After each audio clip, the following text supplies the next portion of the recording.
He was 26 years old, broke, in debt, and going nowhere fast. Bob Proctor had no college degree, no connections, no family money waiting for him. He was cleaning office buildings at night just to scrape together enough to survive, carrying a burden of debt that felt like it would follow him to his grave. By every measurable standard the world uses to judge a man, Bob Proctor was a failure, and deep down, he knew it. Then one evening, a man handed him a worn, weathered copy of a book. It wasn't thick. It wasn't flashy. But the words inside it would rewire the way Bob Proctor thought about himself, about money, and about the invisible forces that determine why some people rise and why most people stay exactly where they are. Within 12 months of reading that book and applying the single idea it contained, Bob went from earning $4,000 a year to earning over $175,000. Not through luck. Not through a windfall. Not through connections or shortcuts or any of the explanations the skeptical mind immediately reaches for.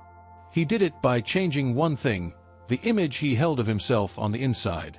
That idea became the foundation of everything Bob Proctor taught for the next 6 decades. It is the thread running through every seminar he delivered, every book he wrote, every conversation he had with men and women who desperately wanted more from their lives. Millions of people heard him speak. Thousands of them walked away transformed. And it all traces back to one idea, the same idea you are about to encounter. This is not motivation. This is not a pep talk. This is the core of Bob Proctor's teaching, distilled into its purest and most powerful form. If you watch this video with an open mind and you truly absorb what follows, you will never look at your potential the same way again. The question is simple. What was the one idea that turned Bob Proctor into a millionaire, and how can it do the same for you? Bob Proctor was not born into greatness. He was born into ordinary circumstances in Guelph, Ontario, Canada, in 1934. He struggled in school, dropped out, drifted through jobs, and arrived at his mid-20s with little to show for his years on Earth except a growing pile of debt and a creeping sense that life had somehow passed him by before it had even really started. The transformation began with a book, Napoleon Hill's Think and Grow Rich. A mentor named Ray Stanford placed it in Bob's hands and told him to read it every single day. Bob was skeptical. He had tried things before. But something about the urgency in Ray's voice made him comply. What Bob found inside those pages wasn't a business strategy. It wasn't a financial plan. It was a philosophy, a way of understanding the human mind and its relationship to results. And at the center of that philosophy was one radical, almost unsettling claim, that what a person earns, achieves, and becomes in life is not determined by their circumstances, their education, or their opportunities. It is determined by the image they hold of themselves in their own mind. Bob didn't just read this idea. He studied it. He obsessed over it. He began to apply it, awkwardly at first, then with growing confidence, and then with an almost religious conviction as the results began to pile up in ways that defied everything his logical mind expected. He took that cleaning business from a few $1,000s a year to over $1 million. He then left the business world behind entirely to teach this philosophy, because he believed, with every fiber of his being, that the idea he had discovered was not meant just for him. It was universal. It worked for anyone willing to truly understand it and apply it with consistency. This video will walk you through the 7 pillars of that idea, the 7 dimensions of Bob Proctor's core teaching that explain not just what the one idea is, but how it works, why it works, and precisely how you can begin using it today. Each chapter builds on the last. By the end, you will not merely have heard these principles, you will understand them in a way that makes them immediately usable in your own life. Do not rush through what follows. Every paragraph contains something worth sitting with. Bob Proctor spent 60 years refining these ideas. Give them the attention they deserve. Bob Proctor stood in a dingy office building with a mop in his hand, and he had a thought that would change his life forever. What if where I am has nothing to do with what I'm capable of? It sounds simple. It sounds almost obvious when you say it out loud. But most people don't actually believe it, not at the level where belief produces action. The world teaches us to look outward for the reasons behind our results. We point to the economy, to our upbringing, to the opportunities we were or weren't given. These explanations feel satisfying because they are partially true. Circumstances do influence outcomes. But Bob Proctor taught that circumstances are never the cause, they are always the effect. Every circumstance in your life right now is the physical printout of a mental program that has been running inside you, most of it installed before you were old enough to question it. Your income, your relationships, your health, your confidence, all of it is the outer expression of inner patterns. This is the foundation stone of Bob's entire philosophy. When Bob first encountered this idea, his rational mind resisted it. It seemed too convenient, too simple, almost arrogant, the suggestion that the world outside you is merely a mirror of the world inside you. But then he began to look at the evidence. He looked at people who had lost everything and rebuilt it. He looked at people who had been given everything and destroyed it. The pattern was unmistakable. People consistently recreate their inner world in the outer one. Give a poor-minded person $1 million and they will return to poverty. Give a rich-minded person nothing and they will build wealth. The mind is the determining factor, not the condition. Bob saw this truth so clearly that it became impossible for him to unsee it. This is not a comfortable idea for most people. It carries with it a profound and sometimes painful level of personal responsibility. If your results are the product of your inner world, then you cannot blame anyone else for where you are. But Bob Proctor argued that this apparent burden is actually the greatest gift, because if you created the results you have, you can create different results by changing what you are creating them from. The idea that you are not your circumstances means you are always, in every moment, more than what your current conditions suggest. Your past is data, not destiny. Your present is a snapshot, not a sentence. The conditions around you are real, but they are not fixed, because the mind that produced them can produce something entirely different. Bob used to tell audiences, your present results are the best that you can do with your current level of awareness. The moment you raise your awareness, your results must change. That word, awareness, is critical. It points to the true work of transformation, not fighting your circumstances, but elevating the consciousness from which your circumstances are produced. Every great teacher in the history of human development has pointed to this same truth from different angles. The Stoics said it. Eastern philosophy said it. Modern neuroscience is beginning to confirm it. The mind shapes the experience of reality to a degree that most people find genuinely astonishing once they begin to observe it in their own lives. The first step in applying Bob Proctor's one idea is accepting, fully, not theoretically, that you are not your circumstances. You are the mind that produced them. And that mind can be changed, expanded, and directed toward a completely different set of results.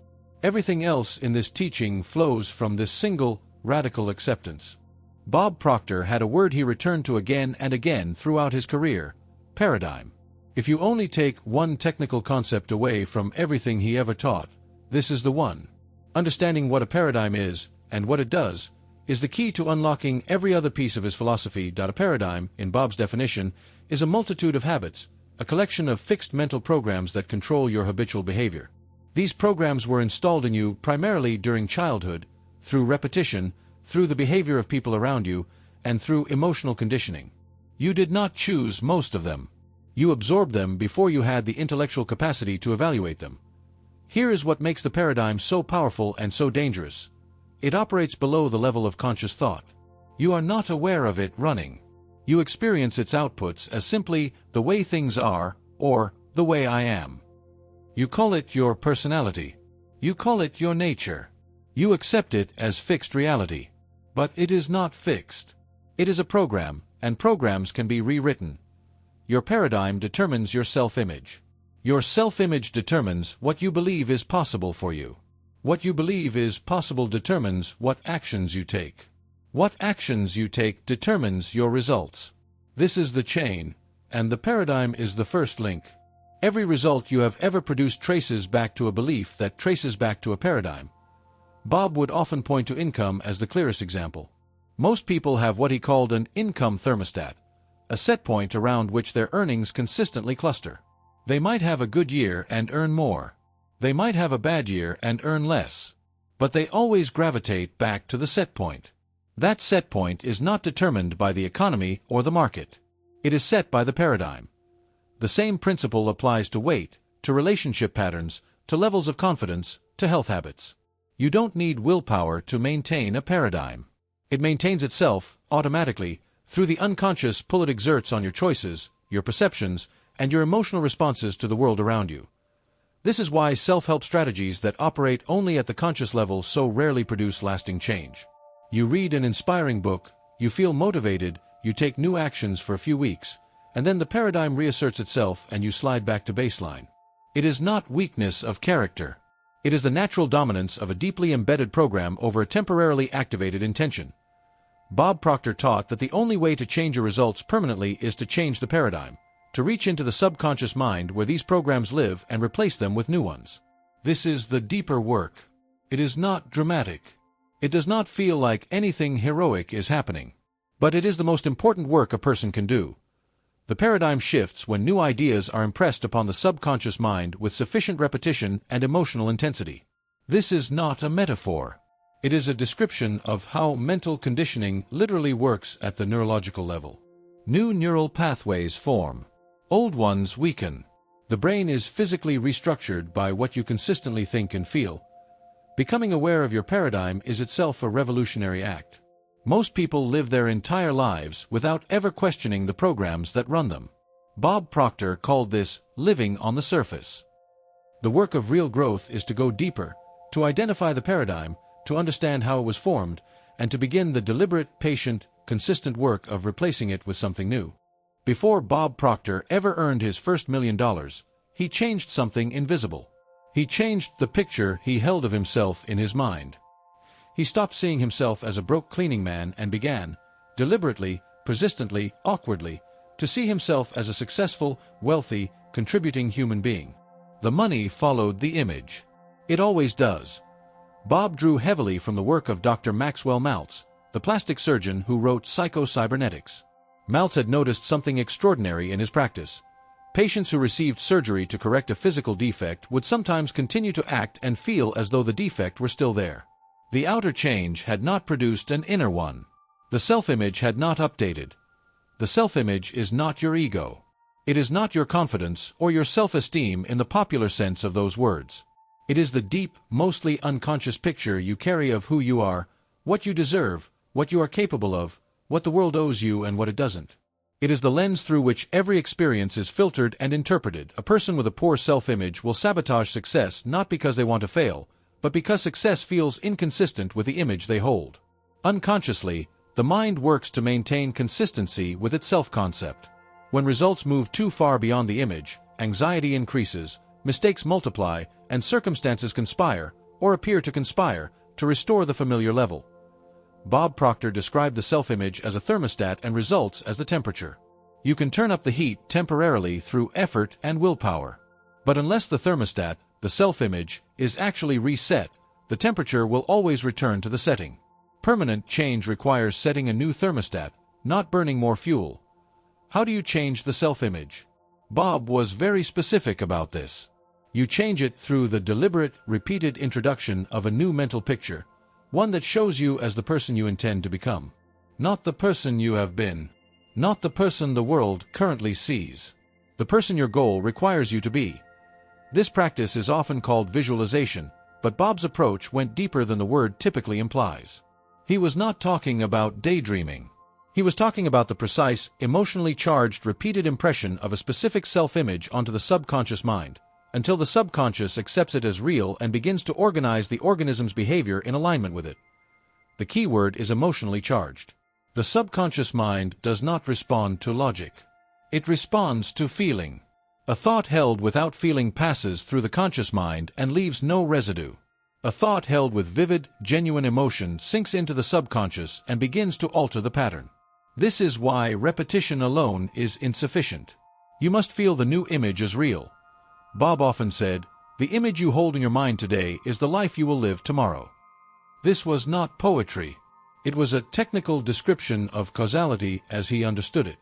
The image is the cause. The life is the effect. Change the cause and you change the effect. It is as reliable and as mechanical as any law of physics. Begin now to ask yourself, what is the image I actually hold of myself? Not the image I wish I held, the image I actually, habitually, automatically return to when no one is watching.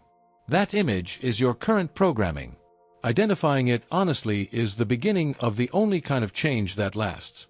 Bob Proctor dedicated decades of his life to studying and teaching what he called the higher laws, the invisible principles that govern how energy, thought, and matter interact in ways that most people never learn to consciously use.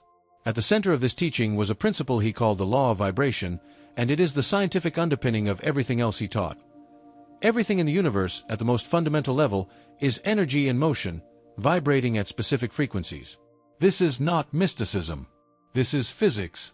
Quantum mechanics has demonstrated that what appears to be solid matter is, at the subatomic level, mostly empty space animated by fields of energy. The chair you sit on is vibrating. The air you breathe is vibrating. And so, critically, are your thoughts and feelings. Thoughts are not passive. They are not merely reflections of reality. They are active forces, energetic transmissions that interact with a field of energy that surrounds and permeates everything. Bob taught that when you think a thought with consistent feeling and intensity, you set up a vibrational frequency that begins to attract matching frequencies from the environment around you. This is the mechanism behind what is popularly known as the law of attraction, but Bob always insisted on going deeper than the popular interpretation. It is not enough to think positive thoughts and wait for good things to arrive. The vibration must be genuine. It must be deeply felt. A surface affirmation that contradicts a deep paradigm produces no real change in frequency and therefore attracts nothing new. Your feelings are your most accurate indicator of the vibration you are currently transmitting. When you feel fear, doubt, resentment, or scarcity, you are vibrating at a frequency that will attract experiences consistent with those feelings. When you feel confidence, gratitude, abundance, and expectation, regardless of your current circumstances, you are vibrating at a frequency that will attract experiences consistent with those feelings instead. Bob used the analogy of a radio tower. You are always broadcasting. The question is not whether you are sending a signal, it is what signal you are sending. Most people broadcast unconsciously, based on their paradigm and their emotional reactions to conditions. The work is to learn to broadcast consciously, to choose the frequency you operate from rather than defaulting to the one your conditioning installed. This requires a radical shift in how you relate to your feelings. Most people treat their emotional state as a reaction to the world. Bob taught that your emotional state is the primary cause of the world you experience. You cannot afford to wait for circumstances to improve before you feel better. You must learn to feel better first, and the circumstances will reorganize to match the new signal. This sounds difficult, and it is, at first. The paradigm will pull hard toward familiar emotional patterns. Old fears will resurface. Old doubts will whisper. But with practice, with the daily discipline of choosing thoughts and feelings deliberately, the new vibration becomes the dominant one. And as it does, the world begins to reflect it back in ways that are, to the unprepared observer, almost miraculous. Bob always pointed to his own life as evidence. He was not a naturally confident man. He was not born with an abundance mentality. He cultivated these states deliberately, through daily practice, and watched as his reality responded. He never claimed it was easy. He always said it was possible, and that the possibility alone was enough to make the work worthwhile. Begin paying attention to how you feel, not as a passive observer, but as a conscious manager of the signal you are sending into the universe. Your feelings are your power. They are your creative instrument. The moment you take ownership of them, you take ownership of your results. Bob Proctor had a very specific and very unusual definition of a goal. He did not define a goal as something you want to achieve. He defined a goal as an idea that is so far beyond your current paradigm that your conscious mind has absolutely no idea how to get there. If you can see how to achieve it, he insisted, it is not a goal, it is a plan. And plans, however well executed, will not change who you are. Most people set goals that are incremental, a little more money, a slightly better position, a marginal improvement in some area of life. These are not bad to pursue, but they do not require internal transformation. You can achieve them through variation of current behavior, without touching the paradigm. And because the paradigm remains unchanged, the achievement brings only temporary satisfaction before the familiar emptiness returns. Real goal, what Bob called a C-type goal, exists in a category entirely beyond your current comfort zone. It is the thing you genuinely want, stripped of all the qualifications and compromises your paradigm insists upon. It is the version of your life that lights you up and terrifies you simultaneously. Both responses are important. The lighting up tells you it is genuinely desired. The terror tells you it is genuinely transformative. The fear response to a big goal is not a warning sign. It is a confirmation sign. It tells you that this goal is large enough to require a new version of you, that achieving it will demand the kind of internal growth that actually changes the paradigm. If a goal doesn't scare you at all, it is probably not big enough to change you. And if it doesn't change you, it will not truly satisfy you. Bob taught that the moment you commit to a goal, truly commit, not tentatively explore, something begins to move in your life. Information appears that was always there but that you never noticed. People emerge who have what you need. Opportunities surface that your old paradigm would have caused you to dismiss or ignore. The universe does not change. Your perception does, because your mind is now tuned to a new frequency. This is why clarity matters so profoundly. A vague wish produces a vague result.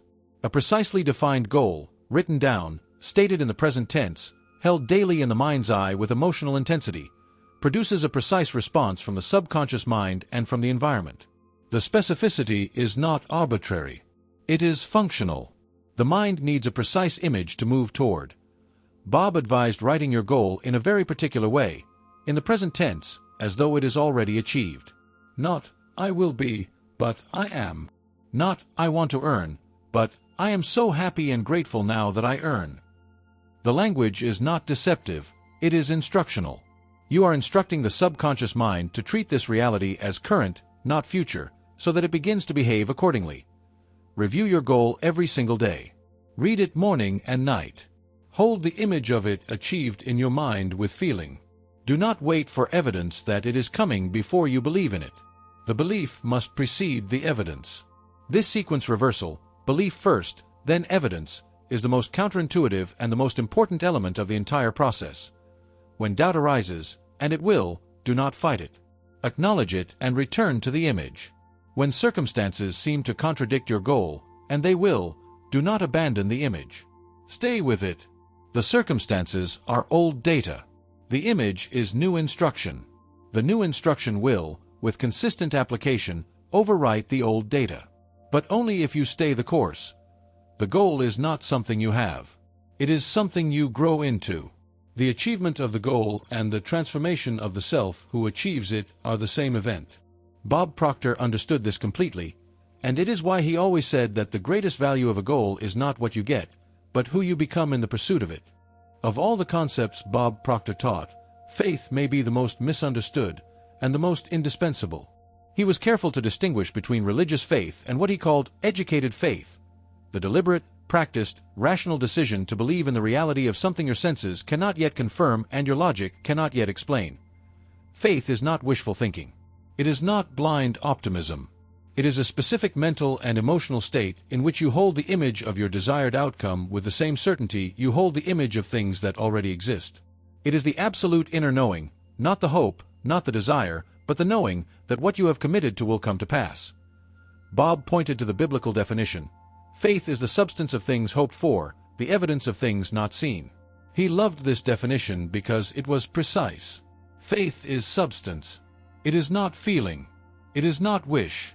It is a form of inner evidence, the most primary form of evidence, because it precedes all physical evidence and in fact calls physical evidence into being. Most people operate in reverse. They say, "Show me the evidence and then I will believe." Bob taught that this sequence guarantees nothing will ever change. The universe does not provide evidence to the skeptic, it provides evidence to the believer. Belief, faith, must come first, even when everything in the external world argues against it. Developing faith is a discipline, not an event. It is built through the daily, repeated decision to hold your image clearly and confidently regardless of what your circumstances are currently showing you. Each time you maintain your faith in the face of contradicting evidence, it deepens. Each time you abandon it the moment conditions look unfavorable, it weakens. The practice is the strength training. Bob noted that most people have tremendous faith in the wrong direction. They are absolutely certain they will never be rich. They are absolutely certain that certain things are beyond them. They hold these negative beliefs with the full force and commitment that positive faith requires. The problem is not a lack of faith. It is faith pointed at limitation rather than expansion. Redirecting faith requires the same tools as redirecting any other mental habit: awareness, decision, repetition, and emotional reinforcement. You must first become aware of where your faith is currently pointed. Then you must make a conscious decision to redirect it. Then you must reinforce that new direction daily through thought, affirmation, visualization, and the company you keep. The people around you matter enormously in this work. Bob Proctor was relentless about the importance of environment, because the paradigms of the people closest to you exert a constant pull on your own. Spend your time with people who have faith in your potential, or at minimum with people who have demonstrated faith in their own. Diminish, as much as possible, exposure to those who habitually express doubt, scarcity, and limitation. Bob described faith as the connection between the conscious mind and the infinite intelligence that underlies all of creation. He believed, and taught with absolute conviction, that every human being is connected to a field of intelligence and potential that is vast beyond comprehension. Faith is the practice of accessing that field consciously and deliberately, rather than accidentally or not at all. The degree of faith you bring to your goal is the degree to which the universe will respond. This is not cruelty or arbitrariness, it is mechanics. The signal you send determines the signal you receive. Send a signal of doubt and you receive confirmation of doubt. Send a signal of faith and you receive confirmation of faith. Begin each day by choosing faith, not because conditions warrant it, but because you have decided to. Bob Proctor was not a theorist. He was, above all, a practitioner, a man who tested ideas ruthlessly against his own experience and kept only what produced results. The philosophy he taught was not inherited wholesale from books. It was forged through decades of daily practice, daily failure, daily refinement, and daily recommitment. If there is one message he repeated more than any other, it was this: the knowing is worthless without the doing. He began every morning in what he called a study period, not casual reading, but focused, deliberate engagement with the ideas that shaped his philosophy. He read Think and Grow Rich every single day for decades. Not because he hadn't understood it yet, but because understanding is not a single event, it deepens with repetition. Each reading revealed something new. Each reading reinforced the neural pathways that kept his paradigm aligned with abundance. He wrote his goal down and read it aloud twice a day, every day. Morning and night, without exception. This was not a motivational ritual. It was a technical practice, the consistent impression of a specific image upon the subconscious mind through the combined channels of vision, sound, and emotional engagement. The regularity was the point. Consistency is what converts the conscious decision into the subconscious program. Used affirmations, not vague statements of positivity, but precise declarations of his desired self-image stated in the present tense with full emotional investment. He spoke them with conviction, not hope. He did not wait to feel them as true before saying them. He said them until he felt them as true. This is the sequence that matters. The practice precedes the feeling, and the feeling confirms the practice. He controlled his mental diet with discipline. He was careful about what he read, what he watched, what conversations he engaged in, and what thoughts he allowed to linger. He understood that the mind is permeable, that it absorbs the environment it is placed in, whether consciously directed to or not. So he constructed an environment that was consistently aligned with his goals and his philosophy. He invested relentlessly in his own education, not formal education, but the kind that develops the mind directly. Books, seminars, teachers, mentors. He never stopped being a student. He always said that the day you stop learning is the day you stop growing, and the day you stop growing is the day you begin sliding back toward the paradigm you worked so hard to replace. He taught what he learned. This was not incidental. Teaching is one of the most powerful methods of deepening your own understanding and reinforcing your own belief. When you articulate an idea to someone else, you are forced to understand it at a level that passive consumption never demands. Bob became one of the world's great teachers in part because the act of teaching kept him one of the world's great students. He was patient with the process and impatient with excuses. He understood that paradigm change is not instantaneous. It is gradual, cumulative, and sometimes invisible in the short term. He warned his students against abandoning the practice because they couldn't yet see results. The results were always coming, he insisted, as long as the practice continued. The only way to guarantee failure was to stop. He remained in gratitude. This was not a spiritual nicety for Bob, it was a practical tool. Gratitude is one of the highest vibrational states a human being can occupy. When you are genuinely grateful, you are in a frequency of abundance, and abundance, like any frequency, attracts more of itself. He began each day giving thanks not for what he hoped to receive, but for what he already had, and for what he knew was on its way.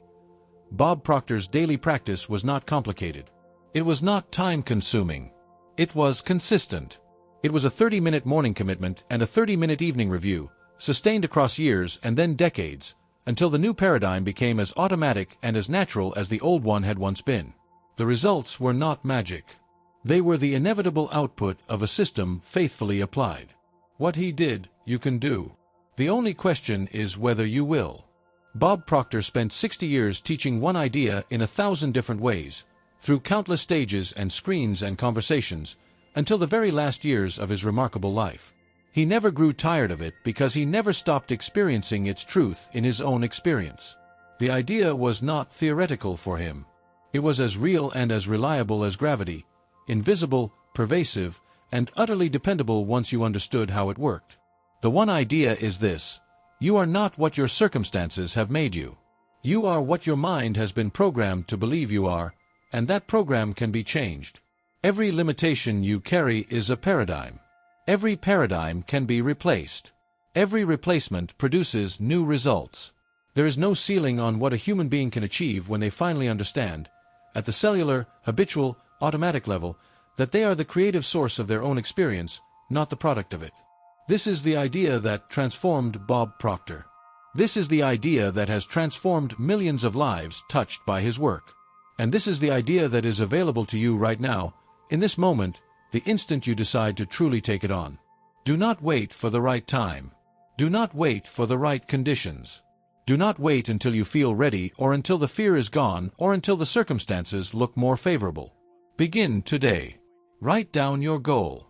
Read it morning and night. Build the image of your desired self and hold it with faith. Study the principles you have encountered in this video. Go deeper, go further, keep returning. The daily practice is the entire strategy. It is humble, it is unglamorous, and it is the most powerful thing you will ever do. Bob Proctor would tell you himself, the best time to start was the day he handed you the book. The second best time is right now.